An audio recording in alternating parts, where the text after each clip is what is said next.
So hello everyone, welcome back to my YouTube channel. आज की video हम बात करेंगे एएमसीआरई के होने वाले उस एग्जाम के बारे में विच इज स्किल टेस्ट। तो जिन भी लोगों को स्किल टेस्ट अटेम्प्ट करना है वो ये वीडियो उन लोगों के लिए है।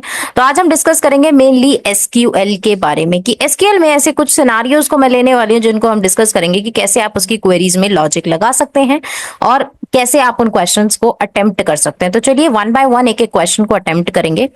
तो प्रैक्टिस को शुरू करते हैं। सबसे पहली चीज, मान लीजिए आपके पास क्वेश्चन नंबर 1 है कि आपको फाइंड करना है डुप्लीकेट रिकॉर्ड्स। आपको क्या फाइंड करना है? Duplicates record. अब डुप्लीकेट रिकॉर्ड्स का मतलब क्या है? हमने रिकॉर्ड्स के बारे में बात की। जब भी रिकॉर्ड्स के बारे में बात हो रही है मतलब कि हम बात करें किसकी? रोज की, कि आपको फाइंड करना है डुप्लीकेट रोज। तो जब भी आपको आइडेंटिफाई करना है डुप्लीकेट रोज को, तो आप क्या क्या क्वेरी लिखने वाले हैं, क्या क्या कॉन्सेप्ट उस क्वेरीज में लिखने वाले हैं। जैसे कि फॉर रियलिस्टिक एग्जाम्पल आप इसको ऐसे मान सकते हैं कि आपको बोला गया है कि आपको फाइंड करना है रिपीटेड ऑर्डर, कि कितने रिपीटेड ऑर्डर्स हैं, मेरे डेटा में कितने रिपीटेड ऑर्डर्स हैं। तो पहली चीज तो ये हो गई। दूसरा, आपको फाइंड करनी है डुप्लीकेट एंट्रीज की। क्या पता चार सेल्स पर्सन ने सेम एंट्री डाल रखी है, तो is there any way to identify those things. So आपको डुप्लीकेट रोज उन सिनारियोज में आइडेंटिफाई करने की जरूरत होती है, जिसके लिए आपको क्या चाहिए? सबसे पहले आपको चाहिए सेलेक्ट स्टेटमेंट, क्योंकि आपको प्रिंट करनी है उन रोज को। दूसरा, आपको चाहिए फ्रॉम, क्योंकि आपको टेबल भी चाहिए। तीसरा, आप इसमें क्या यूज करेंगे? आप इसमें यूज करेंगे ग्रुप बाय, ठीक है। फोर्थ जो आप इसमें यूज करेंगे वो आप यूज करेंगे हैविंग। अब इसमें क्या कोई फंक्शन यूज होगा? क्या कोई एग्रीगेट फंक्शन यूज होगा? यस, इसमें यूज होगा, क्योंकि हमें फाइंड करना है डुप्लीकेट रिकॉर्ड्स। क्या हमें रिमूव करने को बोला गया है? नहीं बोला गया है। हमें सिर्फ बोला गया है कि आपको आइडेंटिफाई करना है। आइडेंटिफाई करने के लिए मैं क्या कर सकती हूँ? पहला तरीका तो यह है कि मैं सारे रोज को प्रिंट कर दूं, बट मे बी वो नंबर ऑफ रोज ज्यादा हो तो मैं उसको रीड ना कर पाऊं। तो बेटर वे क्या होगा कि मैं इसमें काउंट फंक्शन लगा दूं। तो ये काउंट फंक्शन मेरी क्या हेल्प करेगा? नंबर ऑफ डुप्लीकेट रिकॉर्ड्स को आइडेंटिफाई करने में मेरी हेल्प करेगा। अगर ये डिस्क्रिप्टिव क्वेश्चन है तो आप सीधा सीधा काउंट फंक्शन लगाकर इसको कर सकते हैं। तो ये कॉन्सेप्ट आप इसमें यूज करेंगे, like select, from, group by and having. अब आप इसको यूज किस ऑर्डर में करेंगे, क्वेरी भी लिख के देख लेते हैं।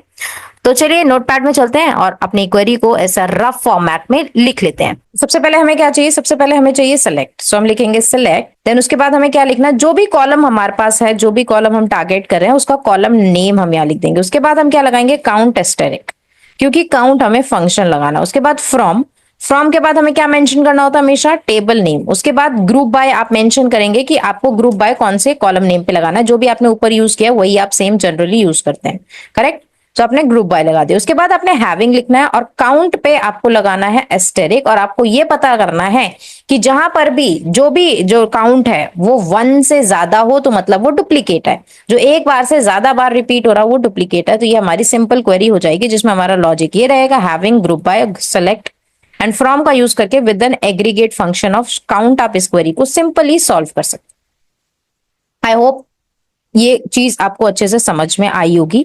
सो do let me know in the comments as well, ताकि हम उसी के अकॉर्डिंग अपने प्रिपरेशन कंटिन्यू करें। अब मानते हैं नेक्स्ट क्वेश्चन को, नेक्स्ट सिनेरियो अज्यूम करते हैं कि मान लो आपको सेकंड क्वेश्चन दिया गया है। सेकंड क्वेश्चन आपको क्या दिया गया है कि आपको फाइंड करना है टॉप n रिकॉर्ड्स पर ग्रुप। ऐसा कुछ क्वेश्चंस मैंने आपको पिछले 3-4 जो मैंने मॉक टेस्ट अपलोड करे हैं उसमें भी मैंने आपसे क्वेश्चंस पूछे हैं कि आपको बताना है टॉप 2 और top largest, second largest, third largest kind of question मैंने उसमें डाले थे, राइट। सो टॉप n के जब आपको रिकॉर्ड्स निकालने हो, मान लो आपके पास 5 ग्रुप हैं, डिफरेंट 5 ग्रुप है, A B C D, let's say E, ये आपके पास 5 ग्रुप है। इन पांचों ग्रुप में आपके पास लेट्स से 100 इसमें है, इसमें 90 है, इसमें समहाउ लेट्स से 85 है, and then we have this let's say 75 and then we have 100 again.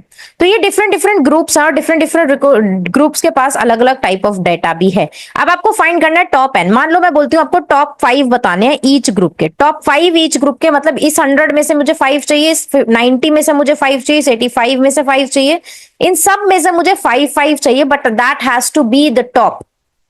जैसे कि फॉर प्रैक्टिकल एग्जाम्पल आप इसको इस तरीके से मान सकते हो कि मान लो आपको पूछा गया है कि आपको बताना है टॉप 5 परफॉर्मिंग प्रोडक्ट्स, कि इसमें इस मंथ में हमारी जो सेल्स हुई है वो किस 5 प्रोडक्ट से हुई है। टॉप 5 परफॉर्मिंग प्रोडक्ट्स आपको बताने। या फिर मैं ये बोलूं कि मेरी जो कंपनी है, मेरी कंपनी मल्टीपल रीजन्स में वर्क कर रही है, मैं जानना चाहती हूँ टॉप 5 कौन से ऐसे रीजन है जहां पर हमारा हाईएस्ट रिवेन्यू हुआ है, उनको हम मे बी कोई गिफ्ट्स और कुछ प्रेजेंट्स देंगे, राइट। सो हम क्या कर रहे हैं, हम टॉप 5 फाइंड आउट कर रहे हैं उन पर्टिकुलर ग्रुप में से। तो प्रोडक्ट की अगर हम बात करें, अगर मैं अमेजॉन कंपनी की बात करूं तो अमेजॉन के पास मल्टीपल प्रोडक्ट्स हैं, सो उन्हीं के अकॉर्डिंग हम प्रोडक्ट्स को देखेंगे। तो जब भी आपको टॉप एन के बारे में पूछा जाए, मतलब टॉप 5, 10, 20 कोई भी नंबर हो सकता है वो, तो उसके लिए आपको क्या करना है, उसके लिए आपको क्या यूज करना पड़ता है, उसके लिए आपको रैंक यूज करना पड़ता है, ठीक है। इसमें आपकी क्वेरी कैसे रहने वाली है, इसमें आपको 2 क्वेरीज लिखनी है। कैसे 2 क्वेरी लिखनी है, पहले आपको लिखनी है सब क्वेरी। अब सब क्वेरी कैसे लिखेंगे, सबसे पहले सब क्वेरी में आपको क्या चाहिए, सेलेक्ट, उसके बाद आपको फ्रॉम भी चाहिए। ये तो हमें बेसिक पता है कि हमें ये चाहिए ही चाहिए। पहले क्वेरी लिखते हैं, फिर मैं आपको कॉन्सेप्ट बताऊंगी कि एग्जैक्टली हमने कॉन्सेप्ट कौन कौन से यूज करने हैं। ओके, सो क्वेरी की अगर हम बात करें तो सबसे पहले हमें क्या लिखना है, सेलेक्ट। पहले सबसे पहले मैं क्या करूंगी, सारा डेटा ले लूंगी, करेक्ट। तो मैं इसलिए क्या यूज कर रही हूँ, सेलेक्ट एस्टेरिक। उसके बाद फ्रॉम। फ्रॉम क्यों यूज कर रहे हैं हम, क्योंकि फ्रॉम से हमें पता चलेगा। तो जब हमें सब क्वेरी को फ्रॉम के अंडर लिखना है, मतलब जब मैंने सेलेक्ट स्टार लिखा, मतलब मैंने पूरा डेटा ले लिया, उसके बाद मैंने फ्रॉम लिखा। फ्रॉम के अंदर मेरी मेन क्वेरी, मतलब जो सब क्वेरी होगी वो जाएगी, जो मेरी हेल्प करेगी रैंकिंग प्रोवाइड करने में ईच एंड एवरी चीज को, ठीक है।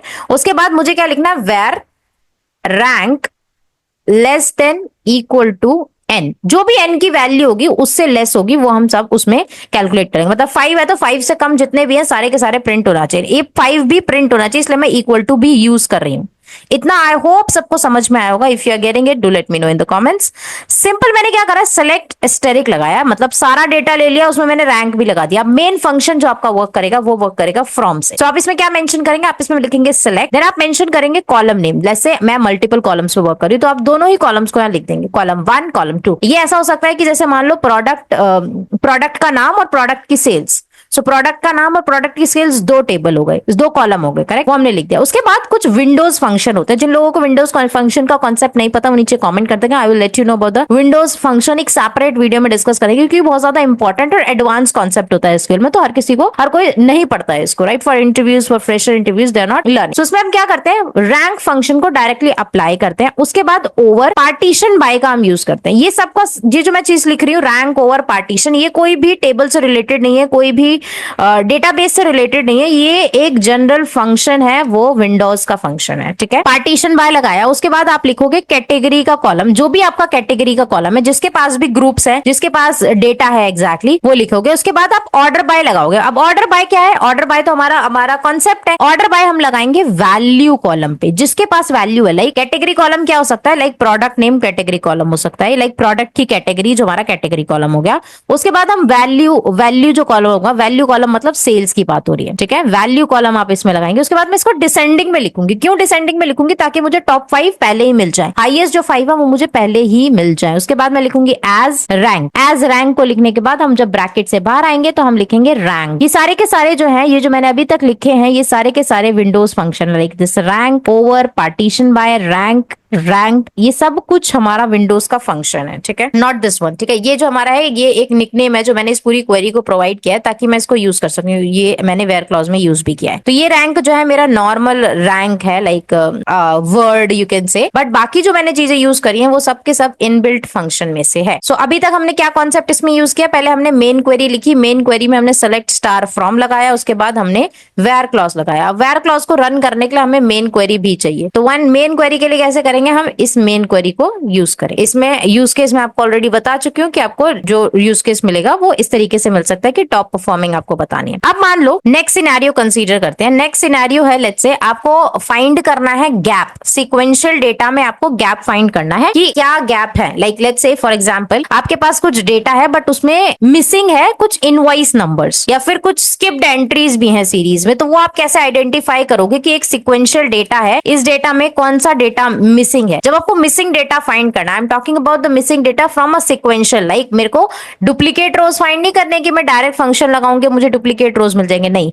मैं बात कर रही हूँ मिसिंग डेटा के बारे में, एक सीक्वेंशियल डेटा में, मतलब एक कंप्लीट रो में एक complete like let's say there are 5 tables, तो 5 टेबल्स के बीच में जो लिंकेज हमने क्रिएट करा है, मान लो इसमें 5 रो है, इसमें 10 रो है, इसमें अगेन 10 है, इसमें 5 है, इसमें 6 है, और लेट्स से इसमें 12 है। ओके, तो ये जो 12 है मतलब ये हाईएस्ट है, बाकी सब में कम है। क्यों है कम का मतलब इन सब में मिसिंग डेटा है उस पर्टिकुलर डेटा के लिए। तो हमें क्या करना होता है, उसे डिटेक्ट करना होता है कि हम फाइंड करें कि गैप्स क्या क्या है। अब इसको गैप्स को फाइंड आउट करने के लिए आपको कॉन्सेप्ट कौन सा यूज करना है, ज्वाइन का कॉन्सेप्ट यूज करना है। कौन सा ज्वाइन अप्लाई करेंगे हम इस केस में, हम इस केस में अप्लाई करेंगे लेफ्ट ज्वाइन को। लेफ्ट ज्वाइन को अप्लाई कैसे करेंगे, पहले तो आपको 2 टेबल चाहिए, टेबल 1 टेबल। अब टेबल 1 टेबल 2 को अगर आप ऐसे कंसीडर करते हैं तो ये जो हमारा है लेफ्ट ज्वाइन है। इसमें क्या होता है, जो डाटा टेबल 1 का होता है वो और जो दोनों में कॉमन होता है वो दोनों ही चीज आपकी लेफ्ट ज्वाइन के अंदर आती है। तो इस क्वेरी को आप कैसे लिखेंगे, आप सिंपली लिखेंगे सेलेक्ट, उसके बाद आप दोनों की आईडी को, मतलब जो आपकी टेबल 1 की आईडी है, जो भी आपका कॉमन डेटा है between both of the tables, वो आप इसमें कंसीडर करेंगे। उसके बाद आप लिखेंगे फ्रॉम, इसमें आपका आएगा टेबल 1, उसके बाद आप लगाएंगे लेफ्ट ज्वाइन। लेफ्ट ज्वाइन को लगाने के बाद हम क्या लिखते हैं, टेबल 2। उसके बाद जो भी आपकी कंडीशन है जिसके बेसिस पे आप इन दोनों को ज्वाइन कर रहे हैं, लाइक आपका प्राइमरी की और फॉरेन की के अकॉर्डिंग आप उसमें ऑन की कंडीशन लिख देंगे। उसके बाद आप क्या लिखेंगे, वेयर t2.id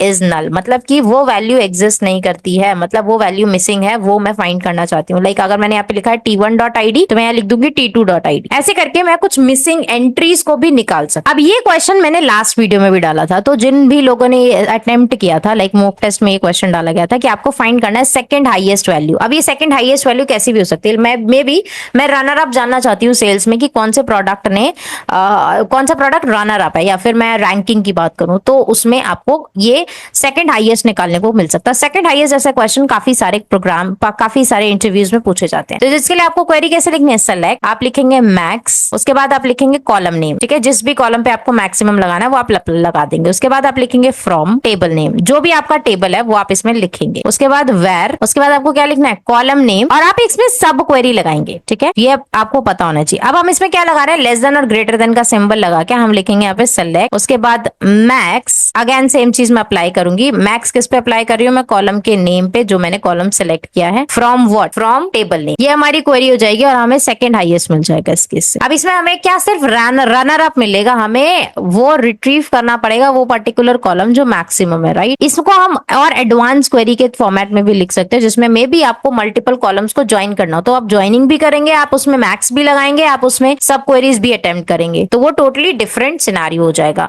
मॉक टेस्ट के आंसर्स जल्दी पोस्ट हो जाएंगे चैनल पे, सो स्टे ट्यून्ड। अब लेट्स से अब हम जैसे एक वो होता है लाइक एक्सेल में हम पिवट टेबल्स क्रिएट करते हैं, राइट। पिवट टेबल क्या करते हैं हम, पिवट टेबल आप इसको ये कह सकते हो, मान लो रोज को आपको कॉलम में कन्वर्ट करना है। ये सिनेरियो है, आपको रो दिया गया है, आपको कॉलम में कन्वर्ट करना है। तो ये किस लिए करते हैं, मेनली हम इसको बेसिकली रिपोर्टिंग के लिए करते हैं, because it becomes more presentable. तो इसलिए हम क्या करते हैं, पिवट टेबल्स को, पिवट डेटास को क्रिएट करते हैं, ठीक है। तो अब हम इसकी क्वेरी कैसे लिखेंगे, चलो इसकी क्वेरी हम नोटपैड में लिख लेते हैं। क्वेरी क्या रहेगी, सबसे पहले आपको लिखना है सेलेक्ट। अब सेलेक्ट क्या करेंगे आप, जो भी आपको सेलेक्ट करना है, आपको क्या करना है, ट्रांसफॉर्म करना है रोज इनटू कॉलम। तो हम सबसे पहले कैटेगरीज को ले लेंगे, जो भी हमारी कैटेगरीज। उसके बाद आप जो आपको लिखना है, जो भी केस है, लाइक लेट्स से आपके पास डेटा है फॉर 5 इयर्स और 3 इयर्स और आपको सिर्फ और सिर्फ 2023 का चाहिए, 2024 का चाहिए, तो आप क्या करोगे, एक सम अप कर लोगे, ठीक है। मान लो आपके पास सेल्स का डेटा है 5 इयर्स का और 6 इयर्स का, तो आप उसको सम अप करोगे। कैसे करोगे, सम लिखोगे, उसके बाद लिखोगे आप case when year is equal to जो भी आपका year, let's say I am writing 2023, then value else 0 end end. और इसको मैं कैसे रिप्रेजेंट करना चाहती हूँ, इसको मैं एज 2023 रिप्रेजेंट करना चाहती हूँ, करेक्ट। सेम चीज आप क्या करेंगे, आप इसको कॉमा डाल के यही सेम चीज आप यहाँ से कॉपी करके यहाँ पर लिखेंगे और इसको आप चेंज कर देंगे for all the multiple years that you have the data for, correct. उसके बाद आप इसको प्रेजेंट करेंगे, आप इसको कहाँ, आप ये डेटा कहाँ से ले रहे हैं, फ्रॉम। उसके बाद लास्ट थिंग जो हम इसमें अप्लाई करेंगे वो होगा ग्रुप, सिंपल। इसमें हमने सारी चीजें अप्लाई कर दी। अब हमारा जो एक टेबल क्रिएट होगा वो 2023 2024 के नाम से क्रिएट होगा और उसके बाद उसके साथ साथ कैटेगरीज भी मेंशन होंगी और वो हमारा आउटपुट हो जाएगा। So I hope this video was helpful for you. ये हमने कुछ 5 सिनेरियोज को डिस्कस करा है। अगर आप ऐसे ही और सिनेरियोज को डिस्कस करना चाहते हैं या फिर किसी अदर चीज पे वीडियोस चाहते हैं, सो do let me know in the comments. मिलते हैं नेक्स्ट वीडियो में, स्टे